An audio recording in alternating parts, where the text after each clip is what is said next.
أما بعد فأعوذ بالله السميع العليم من الشيطان الرجيم. بسم الله الرحمن الرحيم.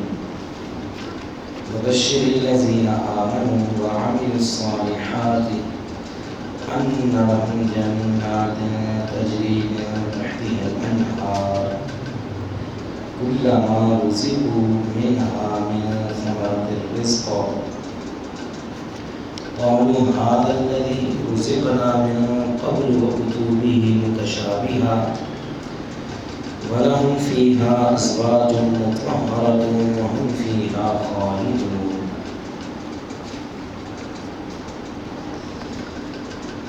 دہرانے وبشر الذین آمنوا وعملوا الصالحات أن لهم جنات تجري من تحتها الأنهار كلما رزقوا منها من ثمرة الرزق قالوا هذا الذي رزقنا من قبل وأتوا به متشابها ولهم فيها أزواج مطهرة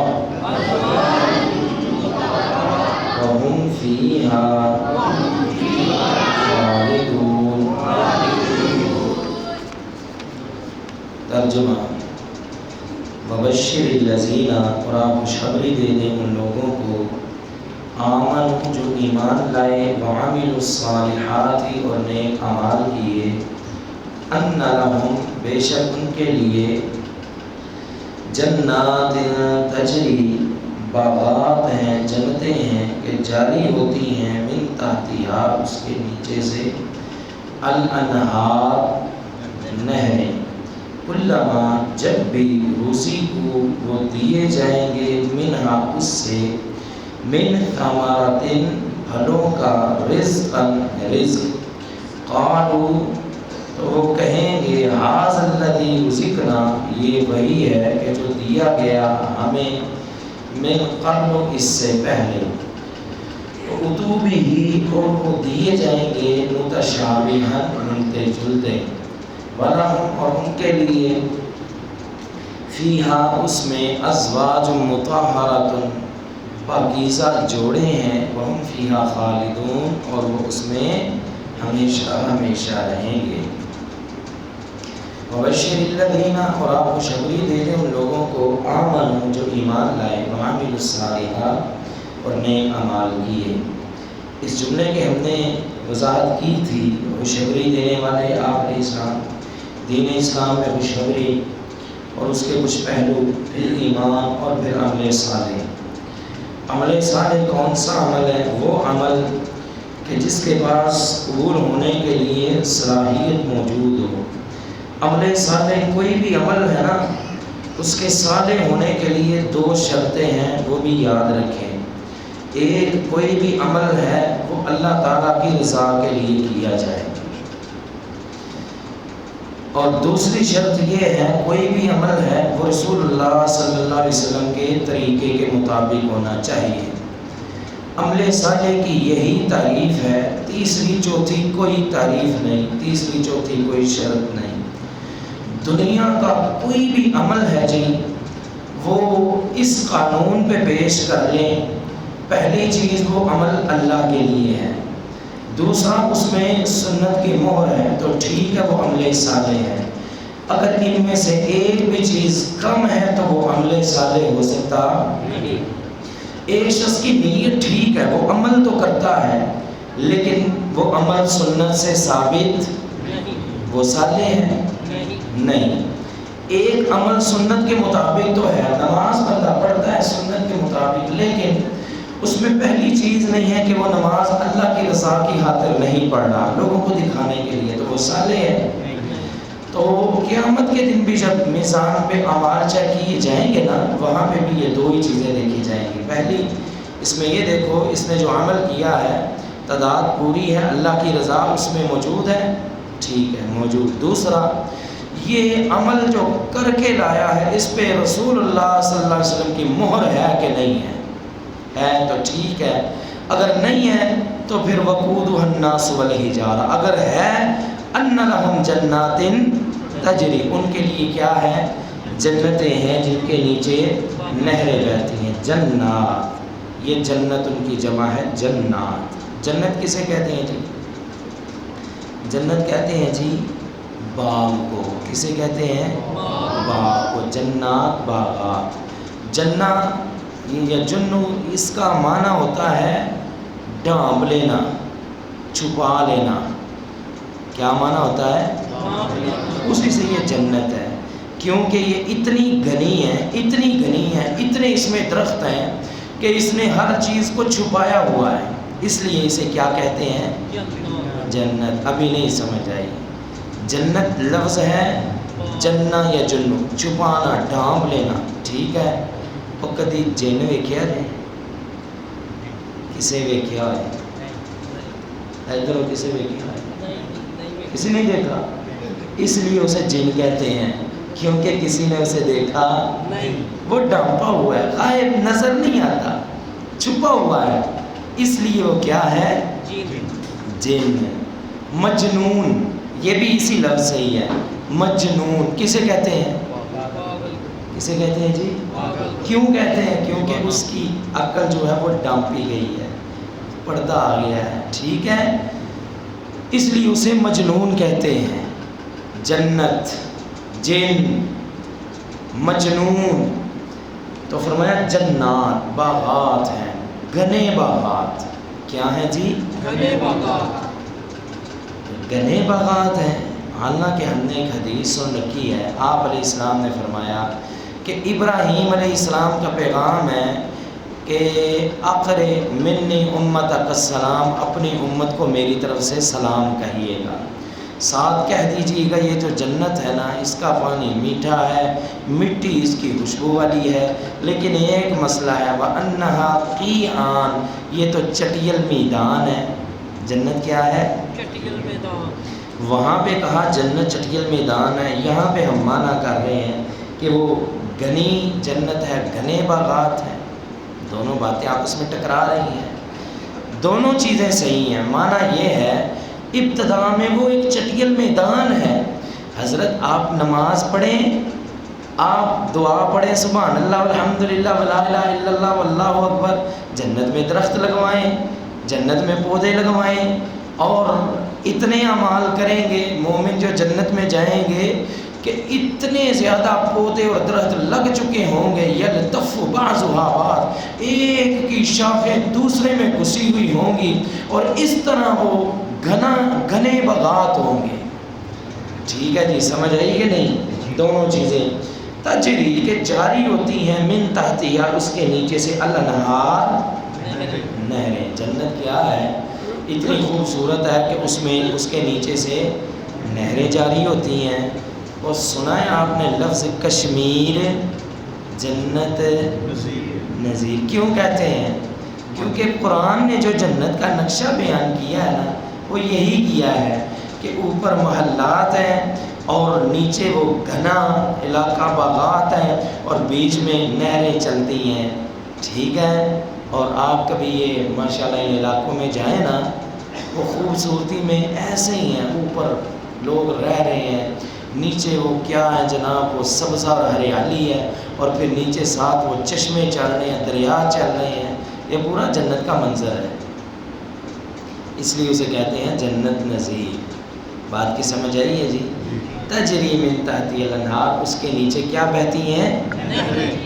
یہ جنت ہے، بولو یہ جنت ہے جس کے لیے ہم اتنی محنت کر رہے ہیں، یہ جنت ہے حضرت، یہ جنت نہیں ہے۔ قرآن مجید میں بار بار یہی نقشہ بیان کیا گیا ہے کہ جنت کے نیچے نہریں بہتی ہیں، جنت کے نیچے یہ نہریں بہتی ہیں۔ تو اگر صرف اتنا ہی ہے تو پھر وہ معاملہ نہیں ہے جو ہم سوچتے ہیں۔ آئیں ہم آپ کو بتاتے ہیں جنت کیا ہے۔ رسول اللہ صلی اللہ علیہ وسلم کی حدیث ہے، اللہ تعالیٰ کا فرمان ہے، حدیث قدسی ہے۔ کیا ہے حدیث قدسی؟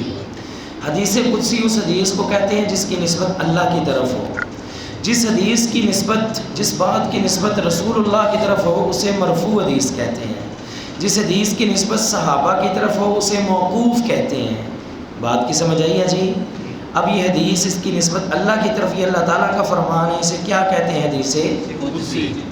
فرمایا اعددت، یہ صحیح بخاری میں بھی موجود ہے، اعددت فیہا لعبادی ما لا عین رأت ولا اذن سمعت ولا خطر علی قلب بشر، میں نے اپنے بندوں کے لیے وہ کچھ تیار کیا ہے جو نہ آج تک کسی آنکھ نے دیکھا ہے، نہ کسی کان نے سنا ہے، اور نہ ہی کسی بشر کے دل میں اس کا کبھی تصور ہی پیدا ہوا ہے۔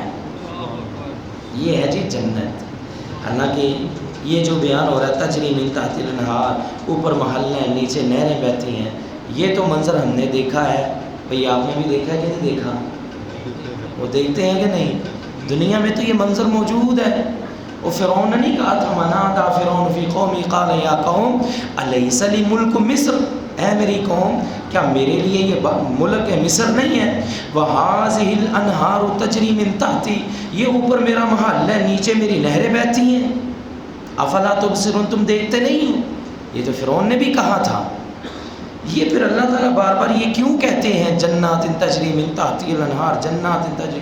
جنت تو اتنی ایسی ہے کسی آنکھ نے دیکھی نہیں ہے، جنت تو اتنی پیاری ہے کسی کان نے اس کا سنا ہی نہیں ہے، جنت تو اتنی پیاری ہے کسی بشر کے دل میں اس کا کبھی تصور ہی نہیں آیا۔ تو پھر یہ جو بیان ہو رہا ہے یہ تو ہم نے سنا بھی ہے، دیکھا بھی ہے، تو یہ بات سمجھ لیں۔ دراصل یہ جو جملہ ہے نا تجری من تحتی الانہار، یہ ایک تو عربوں کے مطابق آیا تھا، کیونکہ عرب جو سعودی عرب میں لوگ گئے ہیں نا وہ جانتے ہوں گے کہ وہ ایک صحرا ہے، کھلے علاقے ہیں، درخت وہاں پہ اتنے نہیں ہیں، دوسرا وہاں پہ دریا نہریں ان کا اس قدر تصور نہیں ہے۔ اگر آپ ان کو اپنے ان علاقوں کی یہ باتیں بتائیں نا وہ لوگ حیران ہوتے ہیں سن کے کہ آپ کے علاقے اتنے پیارے ہیں، وہاں پہ دریا چلتے ہیں، نہریں چلتی ہیں، چونکہ یہ چیزیں وہاں پہ نہیں ہیں۔ جب وہاں پہ ان لوگوں کو یہ چیزیں بتائی جائیں گی وہ حیران ہوں گے کہ اتنی خوبصورت چیزیں۔ اور دوسرا فطرت انسانی میں یہ چیزیں موجود ہیں، بلکہ آج کل تو یہ ڈاکٹر اور حکیم لوگ بھی کہتے ہیں بیمار ہیں آپ یہ ہریالی والی جگہ پہ چلے جائیں جہاں پہ نہریں چلتی ہیں، بیماریاں دور ہوں گی، آپ کے مزاج میں تبدیلی آئے گی، مزاج میں نرمی آئے گی۔ ویسے بھی آپ یہ لوگ دیکھیں جو لوگ پہاڑوں پہ رہتے ہیں نا، کالے پہاڑوں میں، ان کا مزاج سخت ہوگا، جو میدانی علاقوں میں رہنے والے ہیں ان کا مزاج اور ہوگا، جو لوگ ہریالی والے علاقوں میں رہنے والے ہیں اور پاس دریا بہتے ہیں ان کے مزاج میں بڑی نرمی ہوگی۔ یہ تو دنیاوی اعتبار سے بھی ہے، اور ویسے بھی دنیا میں کسی نے دنیا کا جو سب سے پیارا منظر دیکھا ہے کیا وہ کوئی بتا سکتا ہے؟ بھئی اپنی زندگی میں آپ نے بڑے بڑے سیریں بھی کی ہوں گی، بڑا خوبصورت کو منظر دیکھا ہوگا، بڑا سے بڑا کیا آپ نے دیکھا ہوگا؟ حد یہی انسانوں نے دیکھا ہے جو سب سے پیارا منظر، پانی آ رہا ہے، گر رہا ہے، سائیڈ پہ کوئی اچھا ہوٹل مل جائے، سائیڈ پہ کوئی اچھا وہ کمرہ روم مل جائے یا مکان مل جائے، نیچے دریا چل رہا ہے، ارد گرد پھلوں کے باغات ہیں۔ دنیا میں اگر کوئی سب سے پیارا منظر ہے تو وہ یہی ہے، اس سے بڑھ کے اور کوئی پیارا منظر دنیا میں ہو ہی نہیں سکتا۔ کیوں جی بات کی سمجھ آئی ہے؟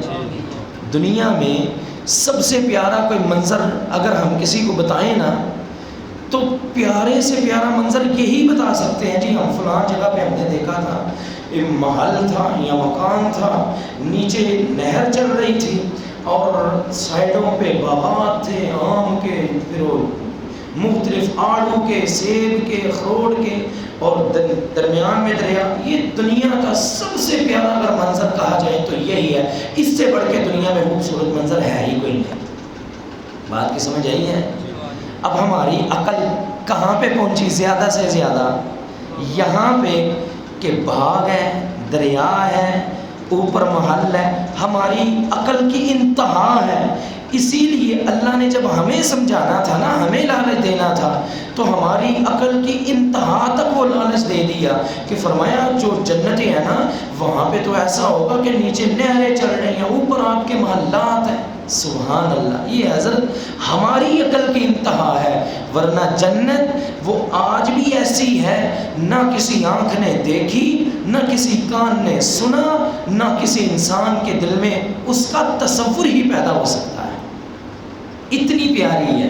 ہماری عقل میں زیادہ سے زیادہ جو تصور پیدا ہو سکتا تھا نا، اللہ نے وہ بیان کیا ہے۔ ٹھیک ہے جی، تو سمجھ آ گئی ہے تجری من تحتی الانہار کی، ان لہم ان کے لیے جنات باغات ہیں، گھنے باغات تجری کے جاری ہوتی ہیں، من تحتیہ اس کے نیچے سے، الانہار نہریں۔ یوں سمجھے یہ ہمارے تصور کی انتہا ہے، یہاں سے جنت کی خوبصورتی شروع ہو رہی ہے، آگے معلوم ہی نہیں کہ جنت کتنی حسین ہے، نہ میں بیان کر سکتا ہوں، نہ آپ کے کان سن سکتے ہیں، نہ آپ میں سے کسی کی آنکھ نے بھی دنیا میں دیکھا ہے، نہ دنیا میں کوئی دیکھ سکتا ہے۔ یہ ہے جی جنت اتنی پیاری۔ انہم جنات تجری من تحتی الانہار، کہ ان کے لیے باغات ہیں گلے جن کے لیے جاری ہوتی ہیں انہار، نہر۔ یہ نہر کی جمع ہے انہار، اور نہر کا معنی کیا ہوتا ہے؟ انہار کا معنی ہوتا ہے دریا۔ کیا معنی ہوتا ہے؟ یہ یاد رکھنا ہے آپ نے۔ ہم ویسے اکثر ترجمہ یہ نہر ہی کرتے ہیں، ٹھیک ہے، اصل اس کا جو ترجمہ ہے نا وہ دریا ہے، ٹھیک ہے۔ بحر کا معنی سمندر، نہر کا معنی دریا، اور نہر کو عربی میں جدول کہتے ہیں۔ کیا کہتے ہیں؟ جدول، ٹھیک ہے جی۔ نہر کو ویسے جدول کہتے ہیں، اور نہر، انہار، اسے دریا کہتے ہیں، اس کا معنی دریا ہے، اور سمندر کی عربی کیا ہے؟ بحر، ٹھیک ہے جی۔ بشارت ہے ان لوگوں کے لیے جو ایمان لائے اور نیک اعمال کیے، بے شک ان کے لیے باغات ہیں جن کے نیچے دریا، نہریں جاری ہوتی ہیں، کلما جب کبھی روزی کو وہ دیے جائیں گے، منہا اس سے، من ثمرۃ پھلوں سے، رزق، قالوا ھذا الذی رزقنا من قبل، تو وہ کہیں گے یہ تو وہی ہے جو ہم اس سے پہلے دیے گئے تھے، اس سے۔ اس کے دو مطلب ہیں۔ ایک مطلب یہ ہے کہ جنت میں جب مومن جائیں گے نا، ان کو پھل دیے جائیں گے، آم، انگور، انار، تو جنتی کہیں گے ہیں یہ تو ہم دنیا میں بھی کھاتے رہے ہیں، اتنی محنت کی، یہاں پہ پہنچے، یہاں پہ بھی وہی، یہاں پہ بھی وہی، لیکن جب کھائیں گے تو دنیا کا آم بھول جائیں گے، کہیں گے کہ اللہ اس قدر لذت کہ ہم سوچ بھی نہیں سکتے تھے۔ ایک معنی یہ ہے۔ ایک معنی عبداللہ بن عباس نے بھی اس کا کیا ہے کہ کہا جائے گا بھائی ان کے لیے آم لاؤ، انگور لاؤ، انار لاؤ، جنتی کہیں گے یہ آم، انگور، انار تو دنیا میں بھی ہم سنتے رہے ہیں، یعنی نام ان کے دنیا والے ہوں گے، پھل وہ اور طرح کے ہوں گے، لیکن یہ ابھی ایک ہی معنی ہوا ہے۔ دوسرا معنی، جنت میں کسی جنت کو کوئی پھل دیا، یہ جی کیلا، انگور، انار، آم، وہ کھائے گا، تھوڑی دیر بعد پھر اسے وہی پھل دیا جائے گا، وہ کہے گا ھذا الذی رزقنا من قبل، یہ تو ابھی ہم نے کھایا ہے، یہ تو ابھی ہمیں دیا گیا تھا۔ کہا جائے گا کھاؤ تو صحیح، لیکن جب کھائے گا تو حیران رہ جائے گا، پہلے کا ذائقہ اور دوسرے کا ذائقہ اور۔ دیکھیں جی، دنیا میں ہم کھانا کھاتے ہیں، کسی نے کوئی سالن منگوایا، ایک پلیٹ سالن کھایا، اب وہ کہتا ہے مزہ آیا، دوسری پلیٹ منگواؤ، بھائی مزہ بڑھ جائے گا؟ بول دیں بھائی، مزہ تو وہی رہے گا، مزہ وہی رہے گا۔ یہ دنیا ہے، جنت میں صدقے اور قربان جائیں، ایک دفعہ کوئی چیز منگوائی، کھائی ہے، مزہ آیا ہے، دوسری دفعہ جب منگوائیں گے نا، مزہ کم نہیں ہوگا، مزہ برابر نہیں ہوگا، بلکہ حالانکہ وہ شکل میں تو پہلی جیسی ہوگی، لیکن مزہ اتنا ہوگا کہ جنتی کھاتے کے کھاتے ہی رہ جائیں گے۔ یہ ہے جی جنت کے مزے، یہ ہے جنت کی بہاریں۔ دنیا میں تو ایک ہی طرح کا۔ اچھا ایک اور نقطہ ہے یہاں پہ فرمایا وَأُتُوا بِهِ مُتَشَابِهًا ھذا الذی رزقنا، جنتی کو پھل دیے جائیں گے، پھل دیے جائیں گے۔ یہاں پہ اگر کوئی شخص ٹھیک ٹھاک کھانا کھا کے آیا ہے، ٹھیک ٹھاک، اس کے آگے پھل رکھ دیں، وہ کھائے گا؟ فل رجیا ہے، بھوکھی نہیں انہوں ہے، کھائے گا؟ اگر دھکے سے اسے کھلا بھی دیں، کتنا ہی اچھا عام کیوں نہ ہو، کوئی کھانا اس کے آگے مٹن رکھ دیں، مٹن کڑھائی کتنی اچھی کیوں نہ بنی ہو، اسے کو مزہ آئے گا؟ آ گئی، وہ فل ہے، اسے بھوک ہی نہیں ہے۔ ایک بھوکا شخص ہے، بھوکا شخص، اس کے آگے سادے سے دال چاول رکھ دیں، وہ کھائے گا؟ تو کہے گا سبحان اللہ کیا مزہ ہے۔ کیوں جی؟ ایسا ہے کہ نہیں؟ بھوک ہوگی کھانے کا مزہ آئے گا، بھوک نہیں ہے کھانے کی لذت ہی نہیں۔ حتیٰ کہ آپ نے رمضان میں دیکھا ہوگا لوگوں کو پیاس ہوتی ہے، آگے کوئی 10-12 قسم کے کھانے پڑے ہوتے ہیں، لیکن لوگ کس پہ ٹوٹتے ہیں؟ کیوں جی؟ کہتے ہیں بس پانی ملے۔ کیوں؟ کیونکہ پیاس کی شدت ہے۔ آج حالانکہ پانی کوئی ذائقہ نہیں، سادہ ہے، لیکن آج وہی اتنا مزہ دے رہا ہے۔ کیوں؟ کیونکہ بھوک ہے، کیونکہ بھوک ہے، کیونکہ پیاس ہے۔ کیا جنت میں بھی ایسا ہوگا؟ اس کا جواب یہ ہے، بھوک اگرچہ مزہ بھی بڑھاتی ہے، لیکن بھوک ایک تکلیف ہے، جبکہ جنت میں کوئی تکلیف نہیں ہے، لہٰذا جنت میں بھوک بھی نہیں ہے۔ بندہ پھل کھائے گا اپنی خواہش سے، بھوک نہیں بھی ہوگی، لیکن پھر بھی اتنا مزہ آئے گا دل چاہے گا بار بار کھاتے ہی جائیں۔ اللہ ہم سب کو یہ نصیب فرمائے، آمین۔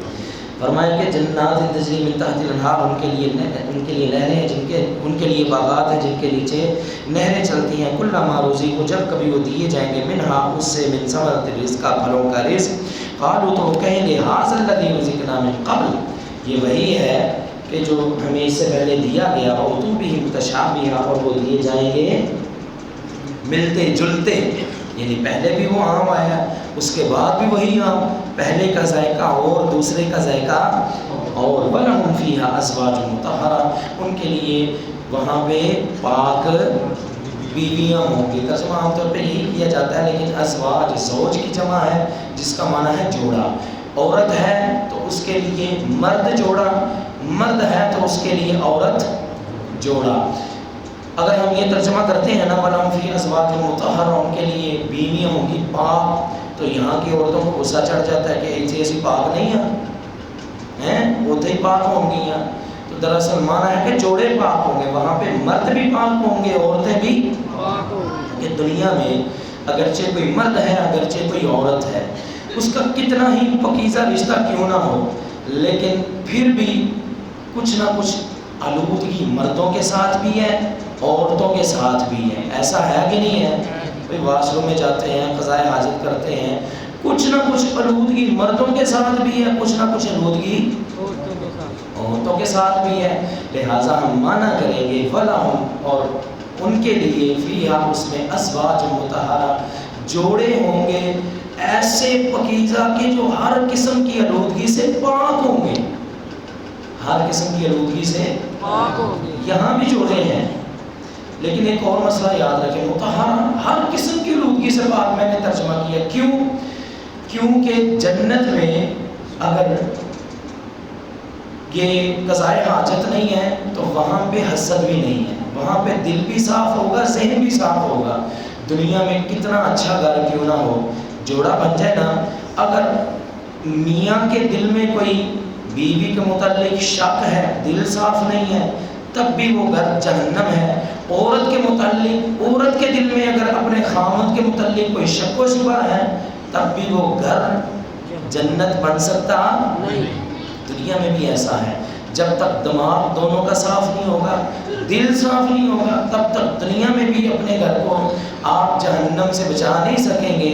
تو جنت میں بھی یہی اشارہ ہے کہ وہاں پہ جو جوڑے ہوں گے نا، وہ بالکل پاک ہوں گے، نہ مرد عورتاں تے شک کریں گے، نہ عورتاں مرداں تے شک، بالکل پاک، بالکل صاف۔ یہ ہے مطہرہ، وہاں پہ جوڑے ہوں گے مطہرہ، وہم فیہا خالدون، اور وہ اس میں ہمیشہ ہمیشہ رہیں گے۔ بعض لوگ کہتے ہیں ہمیشہ ہمیشہ طوالت مدت کے لیے ہے، حالانکہ ایک وقت آئے گا وہ ختم ہو جائے گا۔ نہیں، بالکل غلط ہے، جنت ہمیشہ ہمیشہ ہے، نبی علیہ السلام کی حدیث ہے قیامت کے دن یہ جو موت ہے اس کو ایک مینڈے کی شکل میں لایا جائے گا اور ذبح کر دیا جائے گا اور فرمایا جائے گا جنتیو آج کے بعد تم پہ بھی موت نہیں آئے گی، جہنمیوں تم پہ بھی آج کے بعد موت ہے ایک حدیث میں آتا ہے کہ قیامت کے دن کہا جائے گا جنتیوں سے یا اہل الجنہ لا موت، اور جنتیوں آج کے بعد کوئی موت نہیں ہے، یا اہل النار لا موت، جہنمیوں آج کے بعد کوئی موت نہیں ہے،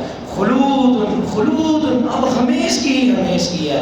ایک حدیث میں جو جنت میں بہت بڑی جو نعمتیں ملیں گی نا ان میں سے ایک نعمت یہ بھی ہے، فرمایا وَإِنَّ لَكُمْ أَن تَحْيُوا فَلَا تَمُوتُوا أَبَدًا، او جنتیوں آج کے دن جنت میں چلے جاؤ، آج کے بعد تم پہ کبھی موت نہیں آئے گی، تم جنت میں ہمیشہ ہمیشہ رہو گے۔ تو فرمایا کہ وَهُمْ فِيهَا خالدون، وہ جنت میں ہمیشہ ہمیشہ رہیں گے۔ اللہ ہم سب کو جنت کا داخلہ نصیب فرمائے۔